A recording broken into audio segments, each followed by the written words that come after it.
Thanks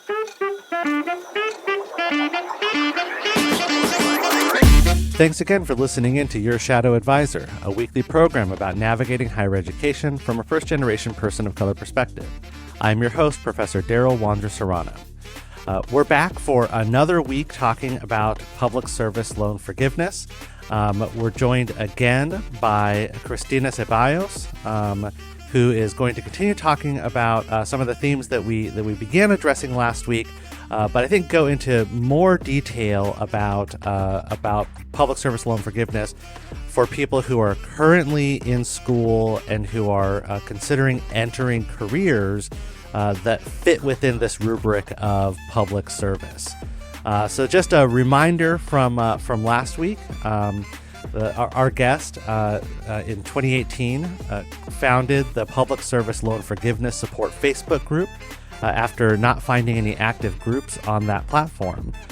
She has built a small but mighty team of 16 administrators and moderators, which now serves over 135,000 members and growing. She has served in many capacities in public service in AmeriCorps, the U.S. Peace Corps, nonprofits, and government. She lives in Austin, Texas, with her husband and 2 rescue dogs. So welcome again. Thanks for joining me for another conversation about this stuff that is fascinating and important. Thanks so much for having me, Daryl. I super appreciate the opportunity. So last time we kicked things off with your superhero origin story, and I was wondering if you could give us a little recap of your journey through higher ed, and feel free to add anything in that you want that you feel like you might have missed last time. Sure, thank you. So my higher ed journey started at 6 years old when I saw my mother graduate from Metro State University in Minnesota. That's where I grew up.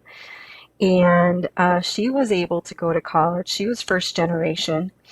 She was able to go to college because she enlisted in the Army and was able to benefit from the higher education benefits from her 4+ years of service.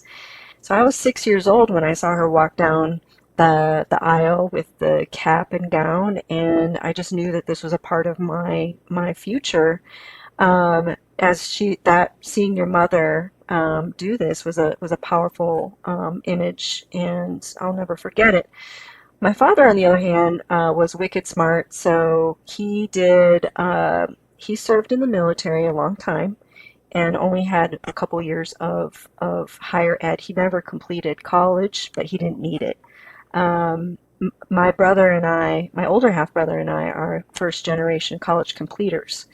And my brother's living out in Seattle. From that experience, just briefly to recap from last week, in high school I learned about post-secondary enrollment option, which was a vehicle the state of Minnesota had set up for high schoolers to attend public universities and community colleges to start earning both high school credit and college credit at the same time. So I got to, here in Texas, I think it's called dual enrollment. Other states have other names for it, but it was a wonderful opportunity to branch out, have these new experiences as a high schooler. After 2 years, I earned 32 college quarter credits at the time, and those transferred to the University of Minnesota, where I got a 4-year scholarship. It was both merit and financial based. By my senior year, circumstances had it that I had to actually take out student loans to be able to complete, but I was able to do because I had such a head start on my French degree, I was able to complete 2 degrees in 4 years. So that was just an incredible, trajectory in higher education. I graduated in 2001. This is dating me, before 9/11.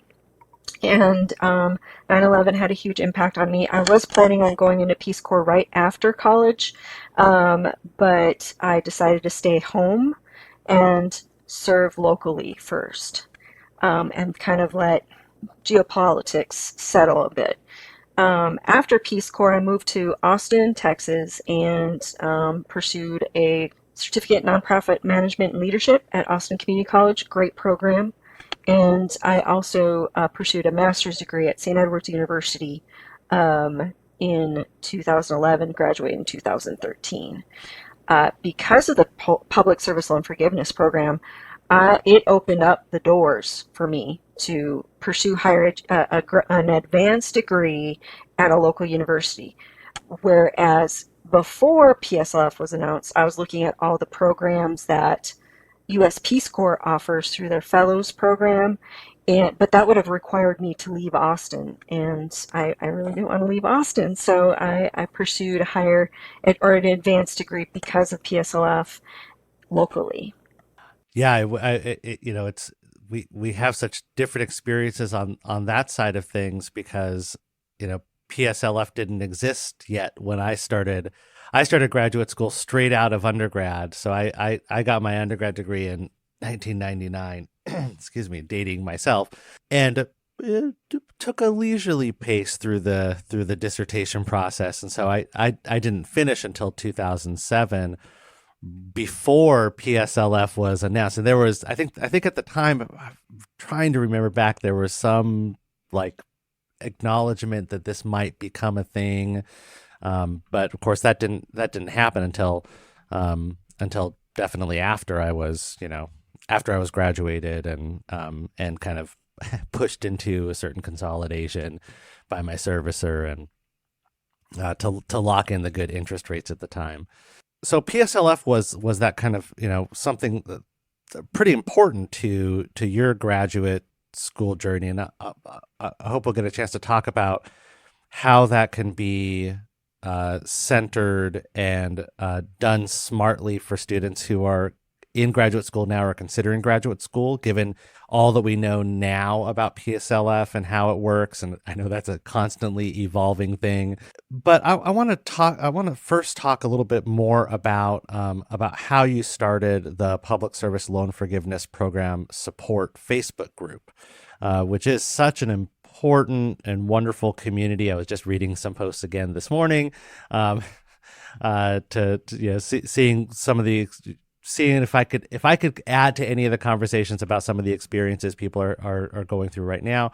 And you touched about this briefly in the last episode, but I was wondering if you could talk in some more detail about what prompted you to start that Facebook group that now, as I just mentioned, has over 135,000 members. Like, why did you found the group, and how has it grown or changed over the years? Now that it's been a group for 4 years? Almost five. It'll be Almost five? Oh my goodness. February 9th, 2018 is the date I founded it. And I do want to add an asterisk. I had a co-founder, and they're no longer on the platform. They decided to leave the platform. I said, okay, I'll hang out here. um, basically, what prompted me to start it is in 2017, the fire was lit under me to get everything in order, and it came on the heels of Donald Trump's election win and his pending inauguration. That's truth, because I was very concerned that this program would go away. At that time, I had very little clue, I had no clue that PSLF is written into my promissory notes from PSLF. I had no fear. I should have, but it prompted me. It lit the fire under me. So even though I had consolidated my loans back in 2012 from my FFEL loans to my now in my then direct consolidated undergrad loans, I still went back to my employer at Austin Independent School District and said, "Can you please fill out this form?" And I said, "If anything ever changes, I want credit." Mm-hmm. I don't know how it would change, if it would ever change, but I want credit. And for some reason, I was prescient on that. I had no idea this was coming. Then I also went back to another former employer, Environmental Defense Fund. I worked there for 4.5 years. I got all my employment certified. And I had left in 2014. And I said, I don't know, but I want credit for this. And so what that did was it triggered my loans to move from Great Lakes over to FedLoan. And in that process, I was also doing my own personal market research, right? Just research, just figuring out who on the platform was discussing PSLF. This was 2017. The 10-year period was up and coming, and there were groups. Some were active, some were very low, low membership numbers. And I'm like, there's nothing wrong with that, but nothing really jumped out at me as being something that I should get involved with.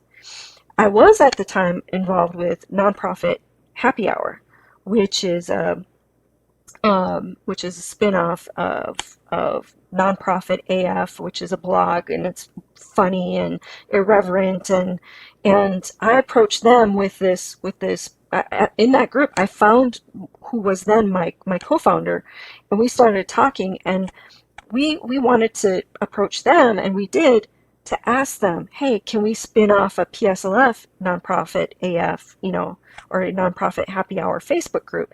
And they weren't interested, and that is fine. So we kind of virtually looked at each other like, well, I guess it's on us if we want to build something together that will address our needs. And so we just dove in. I personally was a bit reluctant. I was a little, I approached it with a lot of trepidation because I'd never done this before. So I was what Bill Collins calls, building the plane while flying it in Good to Great, right? In his really seminal book about change agents and change agent organizations. And so we were learning as we were going. Mm-hmm. While building it, while bringing new people in. At first, it was public; anybody could join. And then, as we moved forward, we saw these folks are sharing. The folks, our members, were sharing very, very personal details, their financial details, their, those underlying shame, guilt, like, oh my gosh, how did I get in this position? Moments. And I wanted to protect that. We wanted to protect that. And so we made it private. And so it was over time, also, the helpers started coming to the top. They started surfacing, the people with the deepest knowledge and understanding of PSLF, how to succinctly and correctly convey that information. Mm-hmm. And so what we ended up doing is we would invite them to become moderators and promote some to admins. The admin team is what I consider the core leadership of the modmin team, and we have a couple tiers to deal with delicate stuff at different and different stuff at different levels. Mm-hmm. So over time we did that, and now we've had some turnover, but the retention is crazy high. Like I would say 70% of the team hasn't left since they've been promoted. Mm-hmm. And a part of that is just our working together so collaboratively, our commitment to helping others suffer less than us, as well as, to be that trusted third party resource outside the DOE and student loan servicers. When we hit the limited waiver announcement, gosh, I ran these numbers a while ago, so don't quote me on this, but I think we're at approximately 40,000 members, somewhere around there, October 6, 2021. We're now August 24th, less than 10 months since the waiver was announced, and we're at almost 140,000 members. So we've grown. Oh my goodness. We've added 100,000 members approximately since October of last year. It has been intense. It has prompted us to, organize our information differently, how to manage all that, and it's also, to avoid burnout, because I'm committed that for our team to never burn out, because the Department of Education and student loan servicers haven't provided accurate information in a timely, efficient manner. We are not going to burn out for that. And so my commitment to them is always, how can we manage this better? Always open to their suggestions, always about experimenting to see how it can be done differently within the confines of the platform, as well as, hearing where my team is at. So that's why we instituted 2 days a week pause now. So we're on 5 days, off 2 weeks. And it has to be like that at least till the waiver ends. Yeah. Because it's literally so much need. The need is so immense right now. So that's kind of like the high level arc of that. And again, just so much kudos and praise for my team for hanging in there, talking it out, expressing themselves, pitching those ideas on how to work better because of it, because of that, we're still here and we're still able Yeah. to help so many. Well, I'll say from a kind of user experience perspective, as one of those 100,000 that's added in the last less than a year, um, I really appreciated from the moment I got in, having those kinds of steps to ensure that I could be a that I wasn't going to be a bad member of the group, right? That you have the guides that people have to walk themselves through, the pause on being able to post, right? So that you can really take stuff in as a new member to the group. The pause on posting every week to give everyone. I'm sure it's a really important for your modmin team to have that chance to breathe. And and also the other thing that I love about the group are the celebrations. And the kind of for lack of a better way of putting it, the purity of the celebrations, right? That, like, it's one of the rules of the group. Don't hijack people's celebration posts.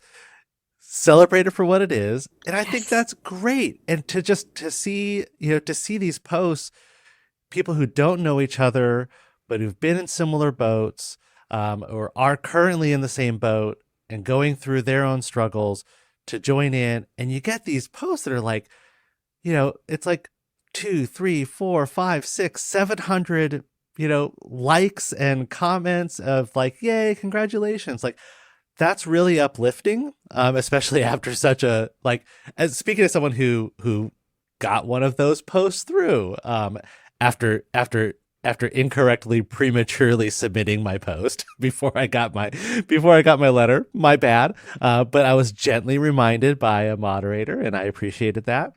But having just people joining in the celebration, like, it was like, this is like, it's real. This is great. And so I I think it's really a model Facebook group for all the problems of Facebook. I think y'all have done a good job of, like you said, kind of taking advantage of the affordances of the platform to be able to build a little structure in there. And I'm not part of any other Facebook groups that have really taken advantage of so many features that are baked into groups to make sure that it kind of can run a little bit more smoothly. And with 140,000 members, that's like really important. And so my hat off to you all for doing those things in that group. Yes, and thank you. And again, congratulations on your PSLF victory. That hashtag PSLF victory goes all the way back to the very beginning of the group because there are so many, there are fewer people, and there are even fewer people getting PSLF victories.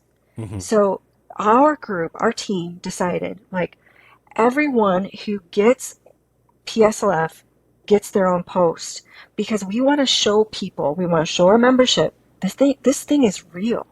This thing is real. People actually do get it.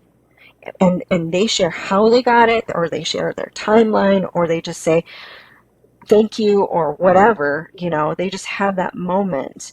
And it's momentous for these people. Their lives are 180-degree change. Like, this behemoth on their shoulders are gone. And Mm-hmm. so it's so, not only is it modeling for others, like, this can be done, but it's uplifting.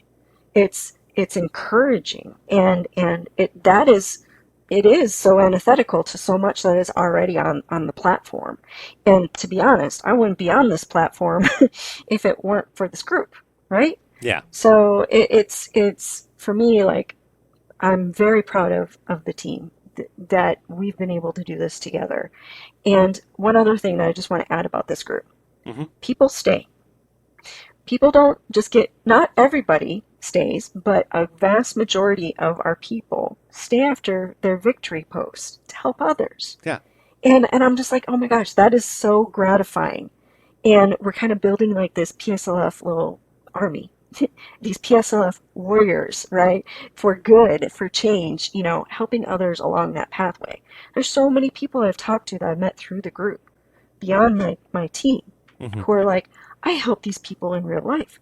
I bring people home, or I go over their student aid data, and I'm just like, fan freaking tastic. That is just like so gratifying, so profoundly gratifying. Like, if I think about it, like, I get choked up. Like, this fills my heart space, my heart well, and all these victories just puts more gas in our engines to keep going Yeah. forward. As long as this platform exists, Hmm. it's free and accessible. We will be here.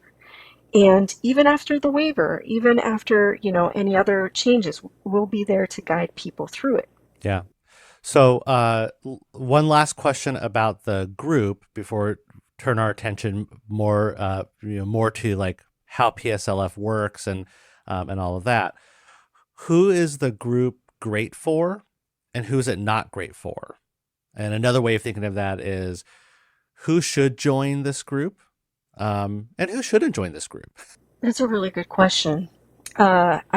Given that some statistics show that up to 25% of the U.S. workforce who have student loans are eligible for PSLF. 25%. It's a lot of people. Yeah. Um, uh, so this group is for anyone who meets that definition. Do you have student loans that are not private? Are you working in public service? You should consider joining. And if anything, get on the right track now, because the earlier you get on track, the more time you have to fix anything that's been messed up in your portfolio, in your payment count, in these other things, in your repayment plan. You have time to fix it before you reach that 120 Yeah. and actually get that credit for that 120. So it's really for this very large group of people.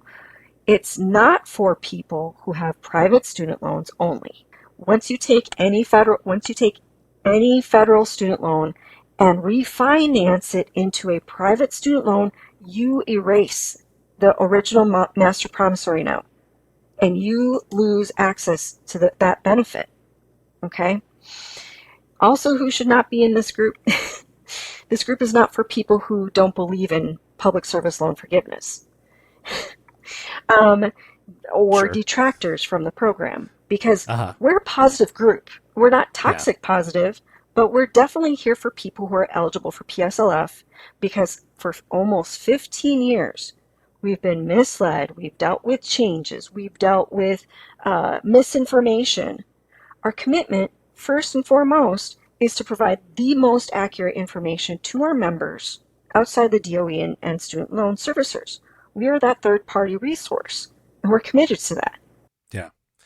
And I just wanted to add in my pitch to current graduate students who are listening. If you're planning to go into a public service field, if you're a doctoral student who's planning to be a professor or a teacher, if you're planning to go work for a nonprofit, um, or you think there's a good chance that you might do one of those things, right? Even if you're not sure yet, join this Facebook group and just learn stuff and be prepared for like when that moment does come that you can have all of your ducks in a row and not be blindsided 10 years later. That you can kind of like keep things going at a reasonable pace and make this a more fluid process than a scary event later. This group is also really for people who are committed to self-education. We're all public service loan forgiveness folks generally have finished or have some higher education. You don't need to finish your undergraduate degree in order to get public service loan forgiveness. Only by virtue of having federal student loans makes you eligible. However, anyone who wants PSLF or TEPSLF needs to be very aware of their student loan situation, what their career goals are, if they're willing to stay in public service or are willing to stay the course of public service of 120 months to get PSLF. The other thing too is one thing about PSLF and having federal student loans, the interest rate technically doesn't really matter. That should be at the farthest back corner of your mind, because in the end, when you get public service loan forgiveness or temporary expanded PSLF, you get everything. You get everything forgiven, interest and principal. The only time that you should worry, quote unquote, about interest is if you plan on leaving public service, getting out of income-driven repayment, and going back to standard, and then doing a debt snowball or doing an aggressive payoff. That's the only time. Yeah, that's a great point. So let's get into the details about PSLF. Sure. So can you talked a bit about it in the last episode. Can you recap briefly the kind of history of PSLF and how it was supposed to work, and then some of the hiccups along the way? The history of PSLF is that in 2007, under the George W. Bush administration and the Congress at that time, a bipartisan bill was put forward to establish this program to ensure a steady pipeline of educated folks to enter into fields of public service, whether it's government or nonprofit. And once they reach 120 months of payments, the rest of their loans are forgiven. And these loans, again, are federal tax-free, once whatever the balance is. I don't know how it was supposed to work back in 2007, because we've only seen fixes to the program and stopgaps and things of that nature. So in 2007, October 1st, 2007, that's the effective date, all right?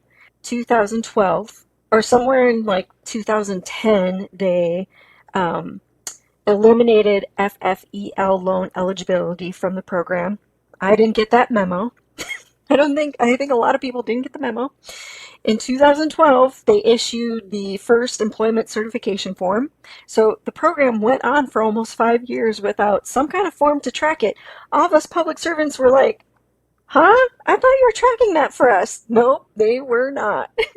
and then somewhere more recently, I can't remember the date, temporary expanded public service loan forgiveness came out to help folks, public service workers who were on the wrong repayment plan, get credit for those payments, and it's tied to a restricted fund. There's a set amount of money set aside for people in this situation. I know one person who has gotten TEPSLF. And so then that brings us to present, or almost present, 2020, we have the COVID pandemic. A lot of us public service workers have had our federal direct loans on pause, $0 payment, zero interest occurring since March of 2020. This has been a blessing, right? And we've not had to recertify our income. We're just hanging out until the pandemic either ends or the other things happen within the program.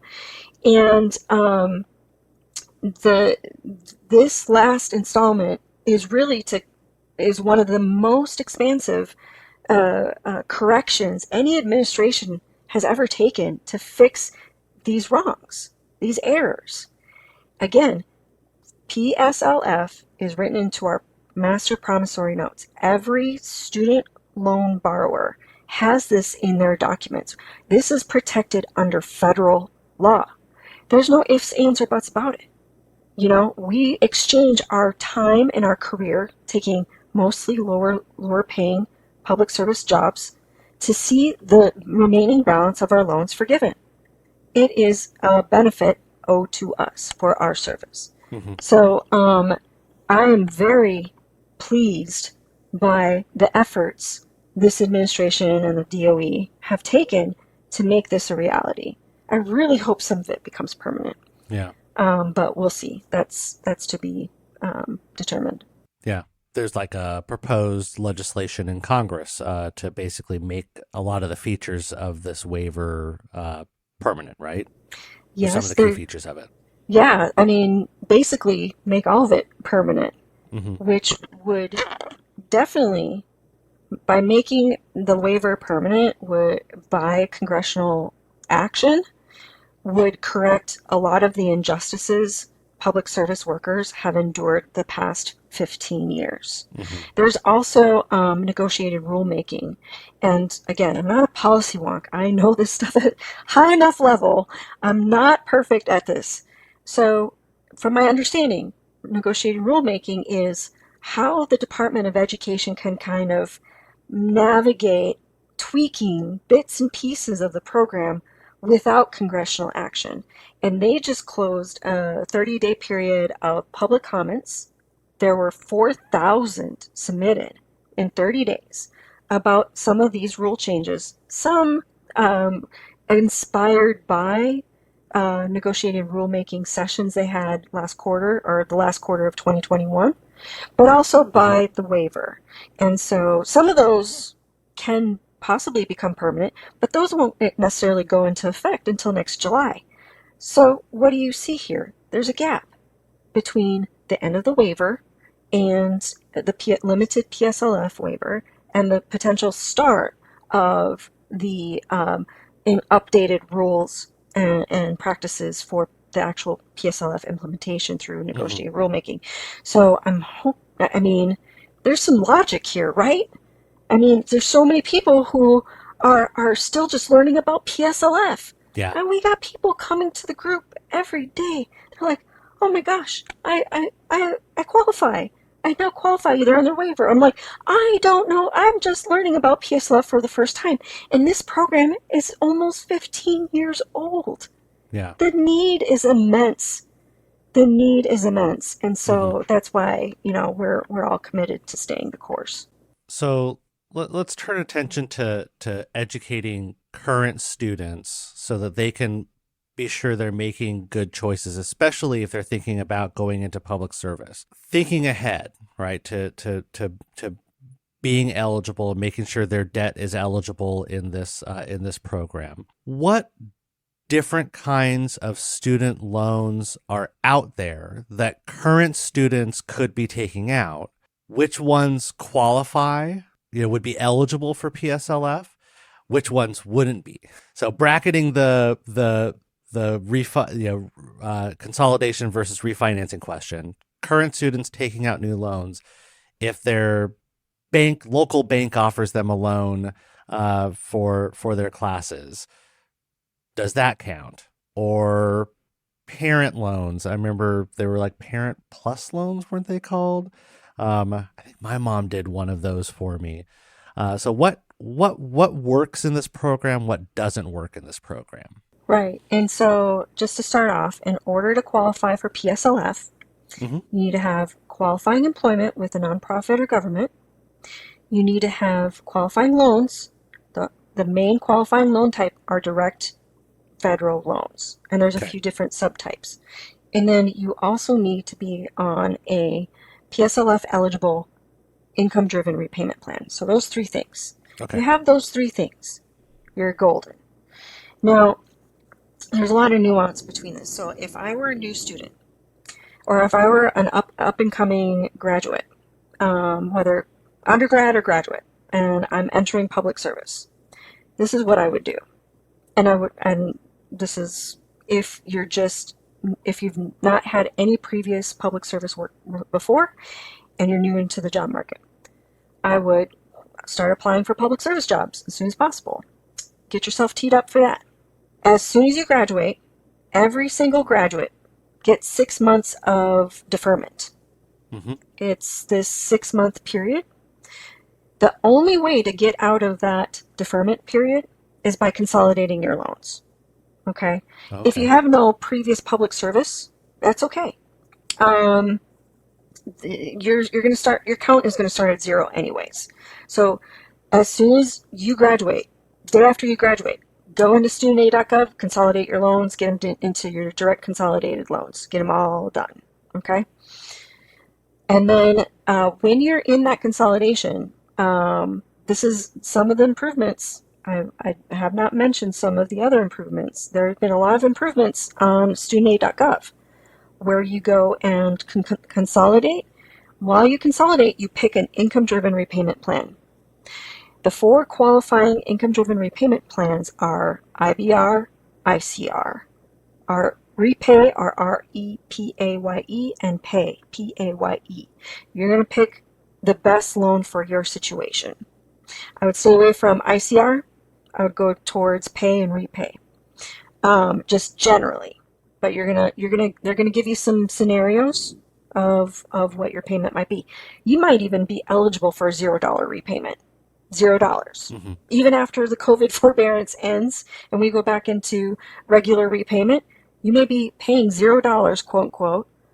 And if all you need is that qualifying employment, you've got a qualifying month towards that 120. It's perfect, right? And then, so we talked about the loan, the consolidation, eligible employment. That's Can I what ask I you a would do. question? Hmm. Can I ask you a question about that consolidation process? So 2 things. One is, if you have any student loans that aren't federally subsidized or federally backed student loans, will those show up in there for consolidation too? How do you avoid accidentally bringing in loans that aren't going to qualify for public service loan forgiveness? That's a great question. Any loan that is in your studentaid.gov account Okay. can be consolidated together. If you're a current student and have taken out any private student loans, this would come from SoFi. This could come from Wells Fargo. This could come from Discover, places that have normal consumer brand names like that. Mm-hmm. Those tend to be private loans. Okay. Again, any of your vast majority, if not 100% of the time, the loans that are in your student aid account right now, studentaid.gov account, are eligible for consolidation into a direct consolidated loan and thereby will be eligible for PSLF. Okay. If you take any out from other sources, they will not be eligible, and you can't consolidate private into federal.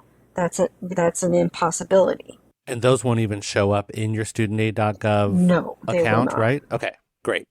And just to repeat this, consolidation is not the same thing as refinancing. Consolidating is keeping your loans within the federal system, within the studentaid.gov account. Mm-hmm. Refinancing is taking those student loans out of the federal system, privatizing them. Yeah, you might get a better interest rate, but you, again, erase the master promissory note and you delete that option to PSLF down the road. Mm-hmm. Oh, and you What asked, I'm oh, sorry, I'm so sorry. And you asked that's about cool. Parent Plus loans. Oh, yeah, uh-huh. So Parent Plus loans are a different beast. These are loans that your parents or parents of college students will take out on their behalf to fund their education. Mm-hmm. Now, if you're a parent listening to this, or if you're a student and you know your parents have taken out Parent Plus loans for your education, first of all, thank them. Thank them. Bless their hearts. Bless them. Because this is a big thing. Parent Plus loans count for PSLF when the parent themselves is in public service. and they make that 120 months of payments. It's Fascinating. not dependent on the student's public service career. So that's a very big distinction. I'm really glad that you asked that a little bit ago, and I'm glad that I wrote it down to come back to it because, again, Parent Plus loans, um, if you have them, join our group. We've got some resources. Or if you're a student and your parent has them, you need to get them to pay attention a little bit to what's going on with the waiver. Hmm. Parent Plus loans, if you consolidate Parent Plus loans, um, they always will only be eligible for income contingent repayment, ICR. That's 20% of discretionary income year over year. That's a lot. And so the only way to get Parent Plus loans eligible for under the waiver is if Parent Plus loan holders consolidate their own undergraduate or their own educational student loans together, and then they could be eligible for back counts, higher payment counts under the waiver. It's a really nuanced thing. I don't know what percentage of our membership actually this applies to, Yeah, and I don't know how much of your undergraduate students or up and coming grad students have any of these sure. types of loans. But it's a big deal, so they should definitely inform themselves on that. Earlier, you mentioned the employment verification forms. I know when I went through and submitted all my paperwork for the waiver a few months ago, right? I did all of my employment verification forms at once, and I was very lucky that it was easy for me to get signatures from HR folks at the three institutions I needed to get those signatures, right? So that was like relatively painless for me to do, covering a like 12-year plus period. I know that's not the case for a lot of people, especially when they're not working for like a university that's existed for 100, 150 years, right? And has their very strict bureaucratic practices and record keeping in place.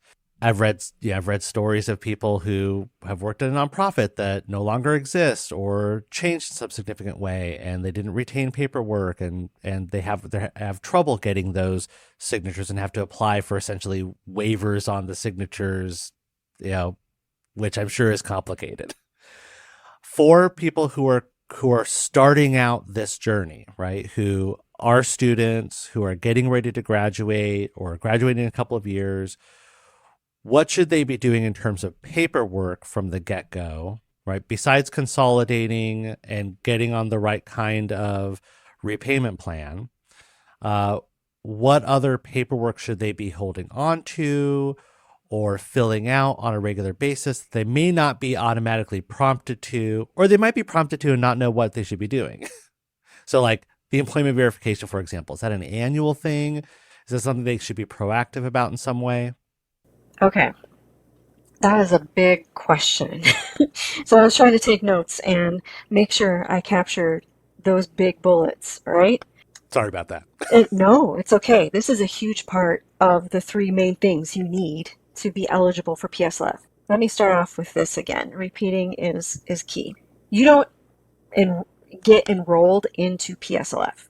You get yourself eligible, and make yourself, uh, you remain eligible, let me say, for 120 months. Yes, there's paperwork, and this is a huge part of that paperwork. So back in 2012, remember, they issued the first employment certification form. That's an ECF. Recently, the Department of Education updated that form to call it the PSLF application and temporary expanded PSLF application. It's a huge name, but it does one thing, or I'm sorry, it's one name for a lot of things. It is to certify your employment, and it is also to um, certify your last months of employment prior, so you get to that 120 number. So it's a few things in one. So we still sometimes call it ECF, but it's now the PSLF application. And you access this through the federal student aid website. Again, your studentaid.gov account. Hmm. It's called the PSLF Help Tool. You'll see a link in it when you log in. I promise. It will be there. Now, if you're just starting out and you're in public service, you got your loans consolidated so you can start earning repayment qualifying months from day one out of college in your new job, I would suggest, it is suggested to certify your income after your first 12 months to get that ball rolling Hmm. and in the system.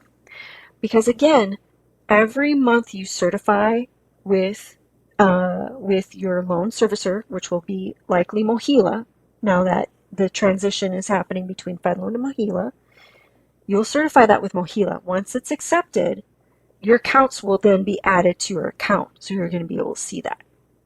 And then those 12 months follow you forever. They will follow you forever until you reach that magic number of 120 at the very end. It is kind of it's a catch up payment, or it's a catch up count for all those months. Currently, I work for an employer who is amenable to signing this PSLF application every 6 months.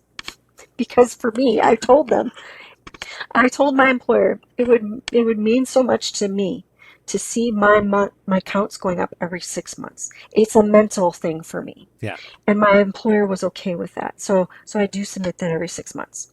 Now, let's say you have you might be a few years into PSLF and you're just catching up right now, and you have a couple years behind you that you need to get certified now.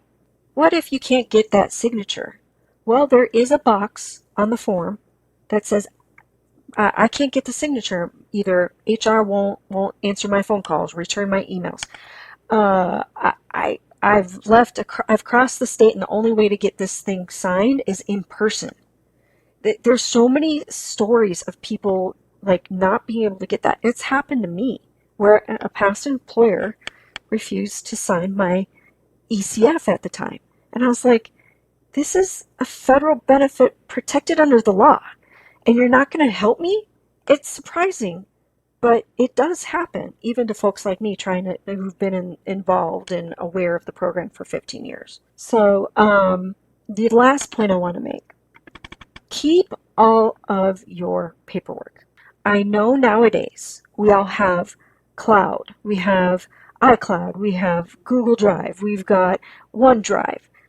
Save a scan of everything at the very least. If you're able to, keep the paperwork as well, because you may need it in the event there's any error made by your loan servicer, especially by the loan servicers. There's plenty of anecdotes in our group of ECFs and PSLF applications getting rejected for the tiniest thing. So it's, again, those are the main things. Like, just stay on top of it. Get eligible if you're not right now. Remain eligible if you're in the middle of it, and get to that 120. Keep all your paperwork and join our group. Join our group. And the one other kind of paperwork that I want to add to just mention that I don't know, I didn't think about when I was earlier in my career, because I didn't have a lot of like financial literacy training, right? As a first gen low income, like I was easily swayed by the interest rate arguments for consolidating and things like that, right?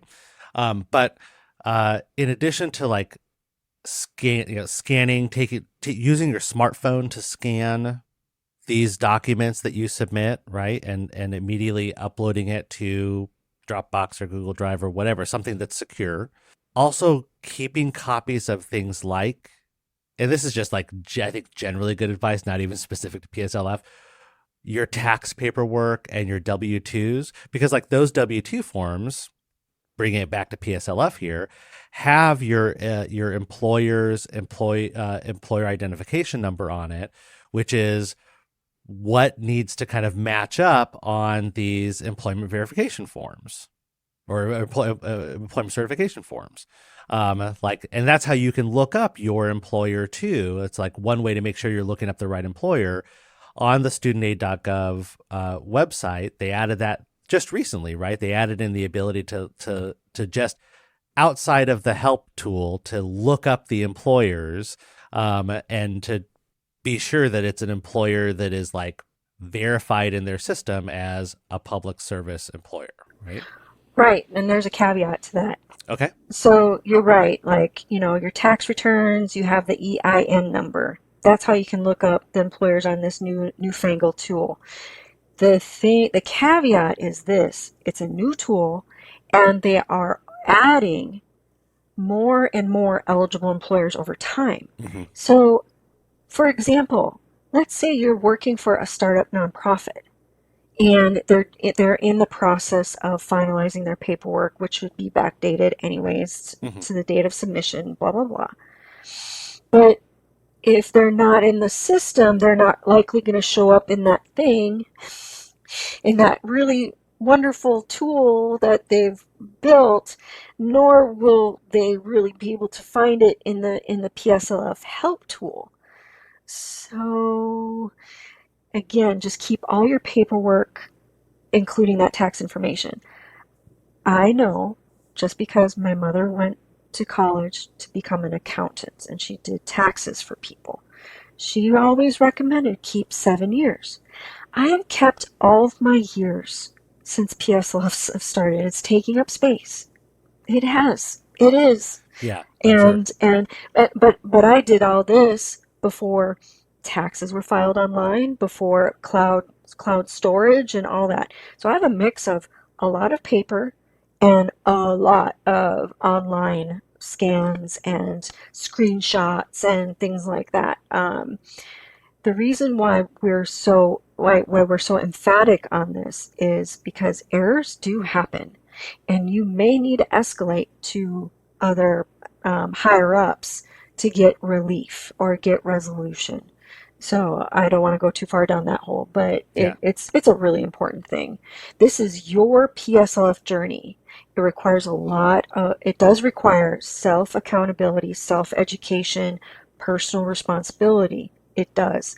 It's unfortunate, but that is just how that system is set up. However, there are people around you. There are people here on Facebook or who are in my Facebook group who are there to help and clarify. And a lot of posts already there. If you just read through them, it'll likely your question has already been answered in that group before.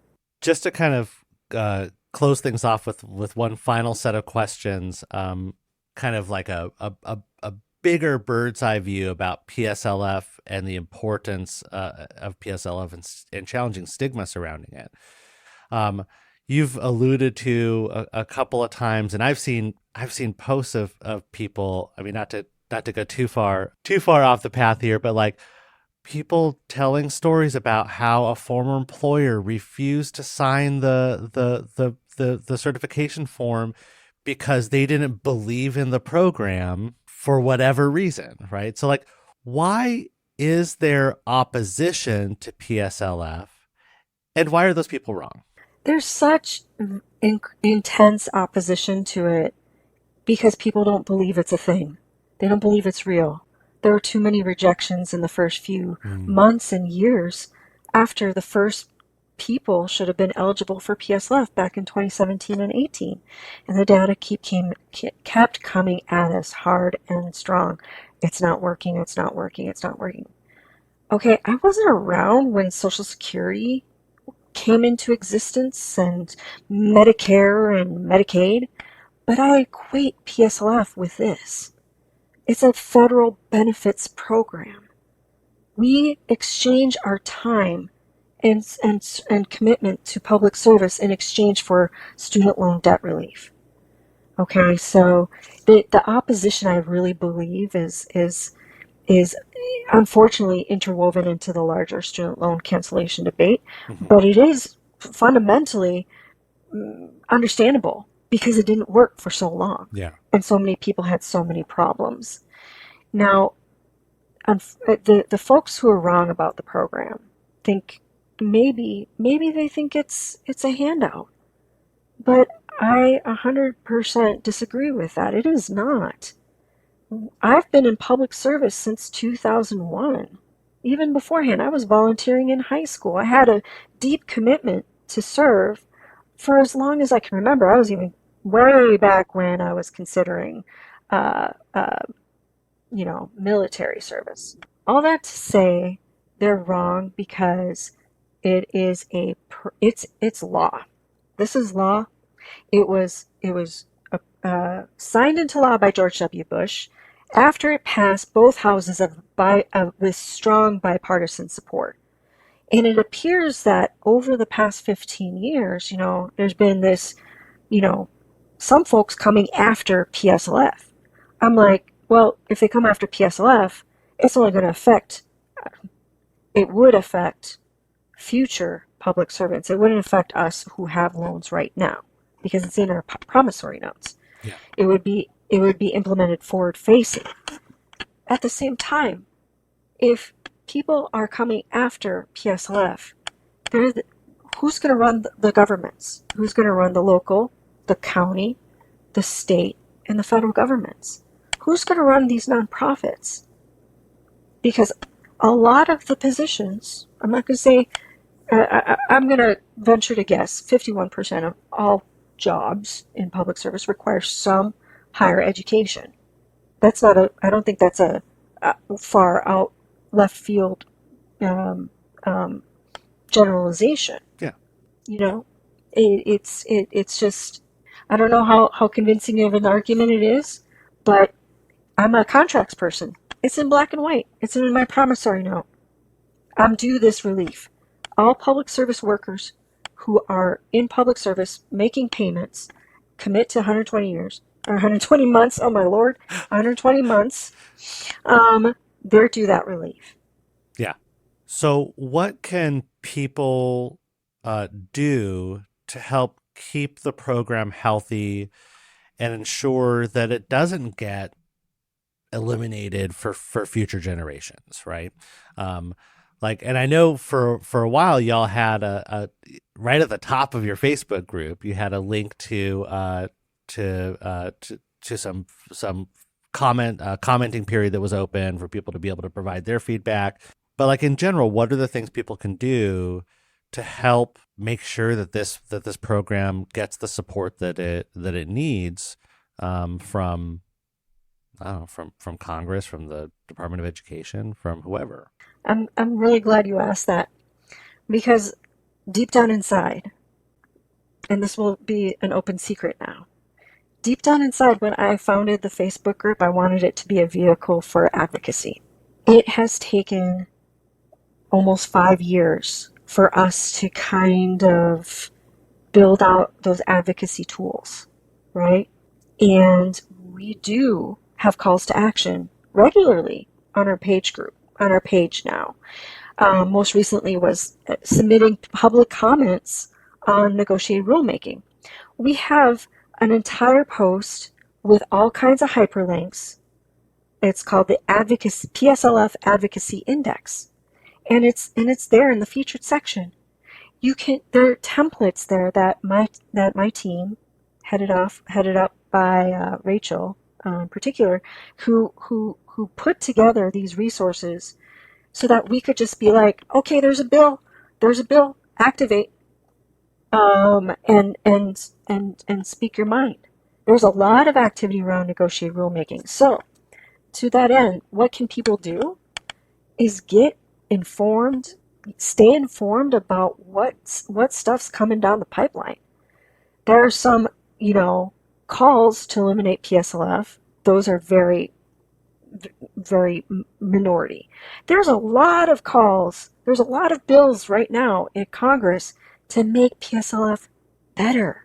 So if you go and see these activities, these actions our congressional leaders are taking, email them, call them, send a letter, say, I support this, I support this. Again, we're all public servants. We are all doing very laborious public service work. We don't have a lot of time to get on top of our PSLF, information Yeah. and get it all current, let alone take action. but there are easy ways to do that, and we try to provide those resources. Well, I'll make the pitch again to joining the Facebook group. I mean, that's another great reason for even for folks like me who've already received their forgiveness. If you're not already a member, to join that group so you can stay informed about what's coming down the pike, about ways that you can get involved to help support current and future generations of folks who can benefit from this program and from a better version of this program as it improves over time. So, I mean, like I said, Social Security didn't come out and was perfect. Just like Affordable Care Act, we all saw how Affordable Care Act came out. It was oh yeah, very imperfect, and so it's like for all of us beneficiaries of this benefit, like even once we get the benefit, it's incumbent upon us to ensure this is available for other folks.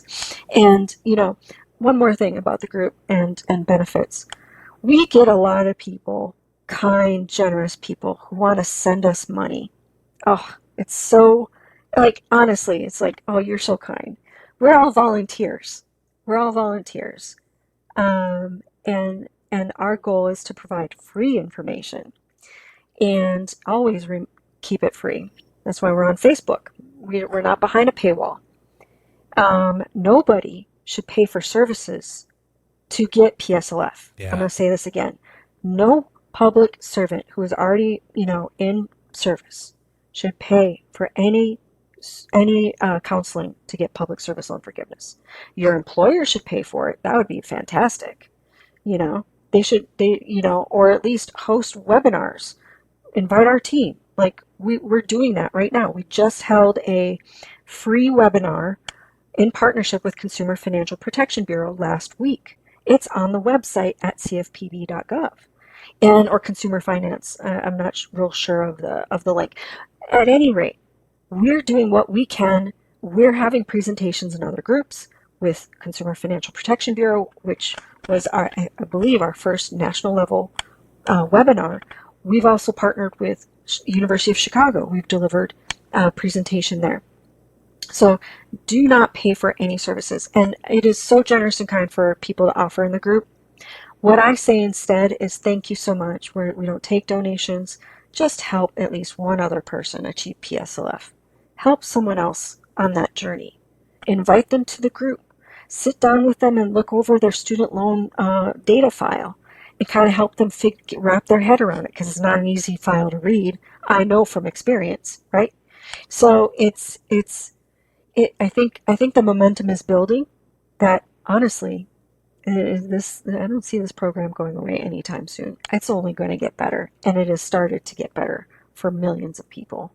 And on that hopeful and helpful note, thank you again for joining me for a second episode talking about PSLF and the temporary waiver, and just everyone getting their ducks in a row to make sure that that they are able to get this benefit that when they're engaged in public service work, that they're due, right, for the wonderful work that they do. So thank you so much for joining with me again to talk about this stuff. Thank you so much, Daryl, and best of luck to your students and all the people that you're going to be able to meet and impact. Again, congratulations on your own PSLF victory, and just very grateful to share this time with you and to be able to get the message out in this very, very important time in the history of this program. Awesome. Thank you so much. Thank you. Hey, dear listeners, back for another post-recording postscript on the episode this week. While Christina and I were recording our interview, the Biden administration announced that it was making some pretty big changes to student loans, specifically announcing a forgiveness program eliminating $10,000 in student debt for most borrowers, up to $20,000 for those who had Pell Grants. So lots of big announcements happened while we were recording this episode. As with last week's episode, I don't think any of them really changed the conversation that we had. So there's no, there are no like corrections that need to be made or anything like that. But also, as with last week's episode, I'm going to include all the links to these announcements in the show notes. So be sure that you check those out because they might very well apply to you. All that said, thank you, listeners, again for joining us for this episode. I really value each and every one of you and hope that the show helps in one way or another as you continue your own path navigating higher education, and in this case, student debt. Since I try to keep the show as listener-driven as possible, please do send your questions to me. You can shoot me an email at questions@yourshadowadvisor.com, or you can go to the website and record a question that I might air on the podcast. That's it for this week's episode. If you haven't already, please subscribe to the show on Apple Podcasts, Spotify, or wherever you listen to podcasts. And if you're feeling up to it, please give us a rating and review. Thanks again for listening in. I'll be back with more next week.